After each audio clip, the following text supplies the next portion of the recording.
বাঁকুড়ার সারেঙ্গায় দেখুন একেবারে লোকালয়ে দাঁতাল, লোকালয়ে হাতির তাণ্ডব, হাতির হানা চলছে। সেই উত্তরবঙ্গ হোক বা এই বাঁকুড়া, পুরুলিয়া, সাঁকরাইল, ঝাড়গ্রাম, বিভিন্ন জায়গায় লোকালয়ে হাতির তাণ্ডব, ধানের গোলা তছনছ দাঁতালের। কথা বলবো প্রতিনিধি প্রিয়ব্রতর সঙ্গে। প্রিয়ব্রত, কি হলো? দেখো, যখন জঙ্গলমহলের একদিকে জিরাতের আতঙ্ক, তখন কিন্তু একই অন্য পাশে কিন্তু এইভাবে হাতির আতঙ্ক। যেখানে দেখা যাচ্ছে দক্ষিণ মনোবিভাগের সারেঙ্গার বাদামপাড়া এলাকা, সেখানে একটি দলছুট দাতাল ঢুকে পড়ে এবং তৎনত করে কিছু ধানের যে মড়াই থাকে, খামারের মধ্যে রাখা থাকে, ধান মজুত করা রাখে এবং সেই ধান সমেত খড় এবং কিছু খেয়েছে এবং কিছু ছড়িয়েছে।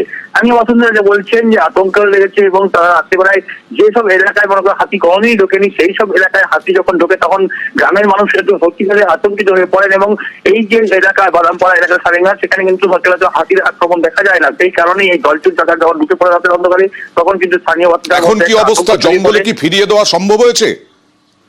বন দপ্তরের উদ্যোগে জঙ্গলে ফিরিয়ে দেওয়া সম্ভব হয়েছে, কিন্তু আবারও এই দাতালটি জঙ্গল থেকে গ্রামে আক্রমণ চালাতে পারে। সেই কারণে গ্রামবাসীরা চাইছেন বন দপ্তর একটা উদ্যোগ নিক এবং সম্ভবত এই দাতালটিকে অন্য জায়গায় ড্রাইভ করে নিয়ে যাওয়া। আতঙ্কে থাকা খুব স্বাভাবিক, যেমন ঝাড়গ্রাম, সাঁকরাইল, বাঁকুড়া, এই সমস্ত এলাকার মানুষ একেবারে আতঙ্কে। কখন আবার জঙ্গল থেকে বেরিয়ে আসে দাঁতাল? একটাই এসছে, এসে এখানে রন্ধ ভেঙেছে, এখানে ঢুকেছে, হাতি ধান খেয়েছে। ধান খেয়ে আর বন দপ্তরের লোকগুলো এসেছিল খেতে, তারা খেতে নিয়ে ওই দিকে চলে গেছে। আমাদের খুব ভয়, কেউ বাইরে নেই।